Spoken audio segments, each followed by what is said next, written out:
இன்றைக்கி தட்டைப்பயிர் கிரேவி செய்ய போகிறேன். அதுக்கு நான் தட்டைப்பயிர் நைட்டே ஊற வச்சு எடுத்து ஊற வச்சுருக்கேன். அதில் நான் சேர்த்துருக்க பொருள் வெங்காயம், பூண்டு, வரமிளகா, தக்காளி, மிளகு. அடுத்து மிளகும் தக்காளி சீரகத்தை போட்டு மல்லி இதெல்லாம் சேர்த்து அரைச்சி அதில் சேர்த்துருக்கு. அதில் கொஞ்சம் மஞ்சத்தூள், உப்பு போட்டு குக்கரை போட்டு ஒரு 5 விசில் விட்டதுக்கப்புறம் அடுத்து நம்ம வடைச்சட்டியில் போட்டு கடுகை போட்டு வெங்காயத்தை போட்டு தாளித்து 2 பச்சை மிளகா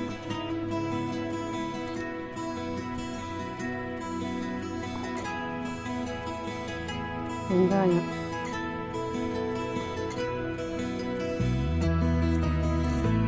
ரெண்டு பச்சை மிளகா போட்டுங்க.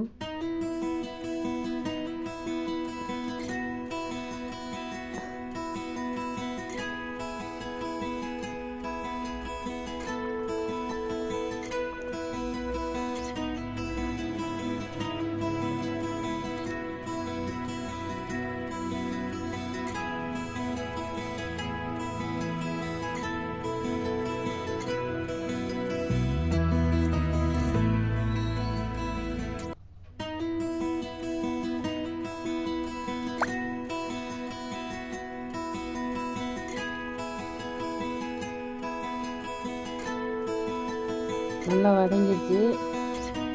இதை எடுத்து நம்ம பச்சை பயிர் கடைஞ்சி வச்சுருக்கோம்ல, ரொம்ப குழகுலன்னு இல்லாமல் 1க்கு 2 கடையணும்.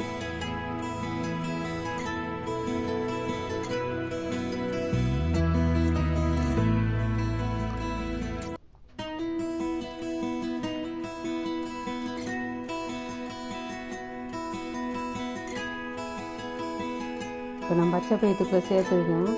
அது பச்சை பயிர் எடுத்துக்கிட்டு இருக்கேன்.